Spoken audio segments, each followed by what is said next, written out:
खुद मैं अपनी मर्जी से की थी। आपने अपनी मर्जी से की थी, घर वाले नहीं चाहते थे? नहीं। आपकी उम्र कितनी है बेटा? 16 साल। 16 साल। और जब आपकी शादी हुई तकरीबन साल हो गया, 15 साल उम्र थी तब आपकी। तो ये शादी करने के बाद कहाँ ले गया आपको? अपनी बहन के घर ले गया। थोड़ा बुलंद आवाज में बेटा बोले। अपनी बहन के साथ ले गया।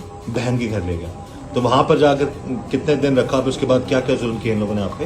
बहन के घर लेकर गया, 4-5 दिन ठीक रखा, फिर उसके बाद गलत जुल्म करवाने शुरू कर दिए।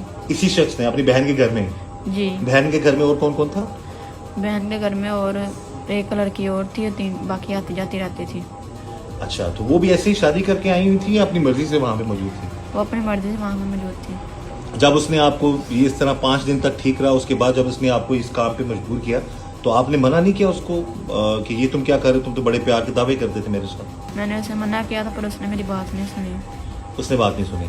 तो क्या क्या रवैया था कि किस तरह के वहाँ की क्या उन्होंने आपके साथ रूटीन बनाई हुई थी वहाँ पे घर में? उन्होंने मेरे साथ रोजाना कि 5-7 बंदे मंगवाते थे और मतलब मजबूर करते थे, मारते थे। मैंने थी बात सुनी क्योंकि मुझे घर नहीं था। मैंने बोला था मुझे घर जाने तो घर भी नहीं जाने देते हैं। तो वहाँ पे आपको कहाँ रखा हुआ था उन्होंने? कमरे के अंदर बंद करके रखा था। कमरे में बंद। यहाँ पर नाज़रीन को ये बता दें कि ये बड़ी कामयाब कार्रवाई है शेखुपुरा पुलिस की, जिन्होंने इस बच्ची को बाज़ाब कराया और न जाने कितनी लड़कियां बच जाएंगी इन लोगों से।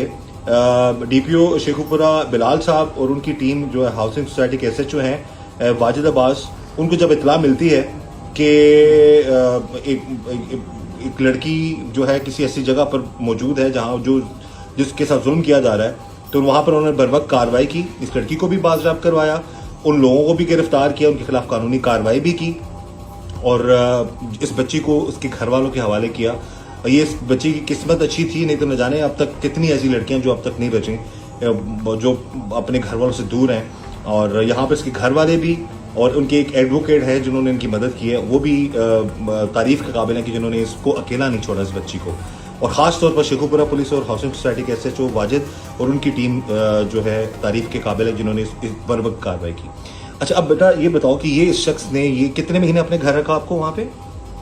इस शख्स ने पहले मुझे महीना 2 घर रखा, उसके बाद उसे खाल रोड पर भेज दिया। फिर इसकी जो सबा बहन थी उधर से फिर लेके आए मुझे, उधर से खरीद चलो के सबा के पास थी, वहाँ पर आपका शोहर लोग लेकर आता था। और कौन कौन जुल्म करता था आप पे?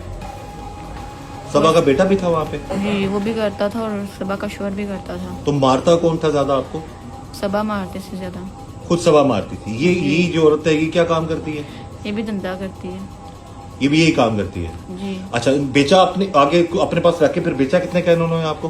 50,000 का। 50,000। और फिर उसके बाद वहां पर कितना सारे बचे आप? मैं वहाँ पे 3-4 दिन रही, फिर सुबह जाकर वापस ले आई है। क्यों लेके आई आपको? मेरे निकाह जो जब हुआ था, इसका शोहर और इसका बेटा जो सा मेरे गवाह थे, इस वजह से फिर मुझे आकर मुझे 32,000 का वापस लेके आई है। अच्छा, आपका निकाह खत्म करवाया उन्होंने? जी। तो इस दौरान जितना अरसा आप रही हैं उस घर में, आपको 1 मिनट के लिए भी मौका नहीं मिला कि आप भाग सके वहां से? मुझे नहीं मिला मौका, मुझे अंदर कमरे में बंद करके रखते थे, इस वजह से मैं बाहर नहीं निकल पाई। अब बाहर ही निकल पाए।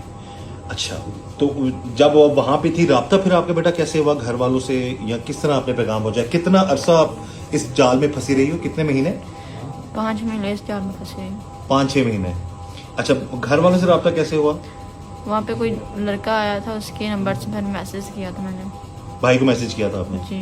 तो फिर उसकी मैसेज के कितने दिन बाद आप तक भाई पहुंचा पुलिस लेके? दूसरे दिन। दूसरे दिन। तो वहां से आपको फिर खैर ऑफिस, अब आप बेटा अपने माँ बाप के पास हो? जी। अच्छा, अब नाज़रीन देख सकते हैं, इस लड़की ने बता दिया उसने पसंद की शादी की थी बेचारी ने घर वालों से होके उनके खिलाफ जाके, लेकिन अंजाम आप देख सकते हैं इसके साथ जो भी हुआ गलत हुआ है।